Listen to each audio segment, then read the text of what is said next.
দুনিয়ায় বন্ধু বান্ধব আত্মীয় স্বজন সন্তান স্ত্রী পুত্র বিপদে পড়লে আপনার পাশে দাঁড়ায়। আপনার অহমিকা দম্ভক রক্ষা করার জন্য মানুষ আপনার বন্ধু বান্ধব পাশে ঘুরফের করে।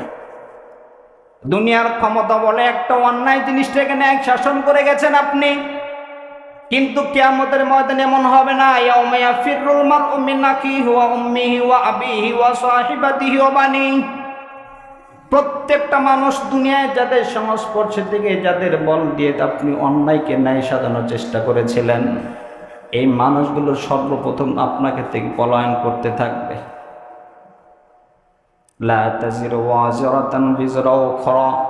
ওই দিন যার যার বোঝা তার নিজেকেই বহন করতে হবে। তাই সাবধান, আমার আপনার মৃত্যু একদিন হবে।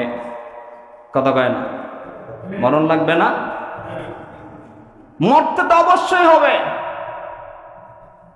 কিন্তু আমার জীবনটা আমি কোন রাস্তায় ব্যয় করলাম, কিভাবে করলাম? নিজের চক্রান্ত সব কিছু দেখেন কে? জোরে বলে আমাকারু আমাকারাল্লাহু আল্লাহু খায়রুল মাকিরিন। দুনিয়ায় যেই পরিমাণ চক্রান্ত ষড়যন্ত্র তোমরা করো, আল্লাহ রাব্বুল আলামিন তোমার চাইতে বেশি ষড়যন্ত্র করে, কিন্তু আল্লাহ তাআলা বান্দার প্রতি ষড়যন্ত্র করে না। মনে মনে চিন্তা ভাবনা, আমি আমার এইটা বাস্তবায়ন করে গেলাম, অন্যকে অপমান করলাম। ইজ্জত সম্মানের মালিককে? জোরে বলেন।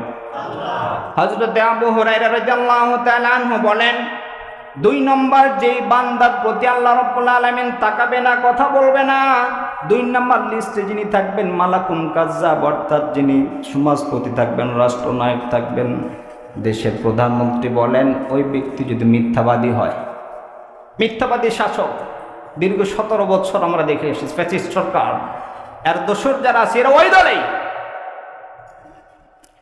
আল্লাহ তাআলা আমাদেরকে বুঝ দান করেন, জোরে বলেন আমিন।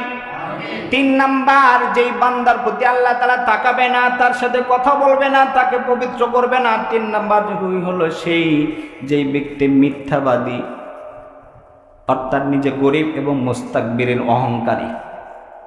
পেটে ভাত নাই, অহংকার দিমাগ নিয়ে আছে, অহংকারী যিনি হন এবং ভোকা থাকেন যিনি, ক্ষুধার্ত অভাবী অহংকারী যে ব্যক্তি, ওই ব্যক্তির দিকে আল্লাহ তাআলা তাকাবে না। এখান থেকে অহংকার যে বিষয়টা, আল কিবরিয়াউ রিদাই, হাদিসে কুদসির ভিতরে আল্লাহ রাব্বুল আলামিন বলেন, অহংকার হলো আমি আল্লাহ তাআলার চাদর, খবরদার এই চাদর নিয়ে টানাটানি করবো না। নিজের অহংকার দাম্ভিকতার পরে অন্যকে দুর্বল করে দেখার কোনো সুযোগ নাই। আল্লাহ রাসূল সাল্লাল্লাহু আলাইহি ওয়াসাল্লাম বলেন, ইয়াকুম দাওয়াতুল মাজলুম, ও উম্মত তোমরা শোনো, খবরদার খবরদার, যে মাজলুম হয় তার বদদোয়া থেকে তোমরা নিজেকে বাঁচায় রাখো। কেন? কারণ মাজলুমের বদদোয়া এবং আল্লাহ তাআলার মাঝখানে কোনো প্রকার কোনো পর্দা থাকে না। মাজলুম শুধু আহ করতে দেরি হবে, তোমার ধ্বংস হইতে এক মুহূর্ত দেরি হবে না।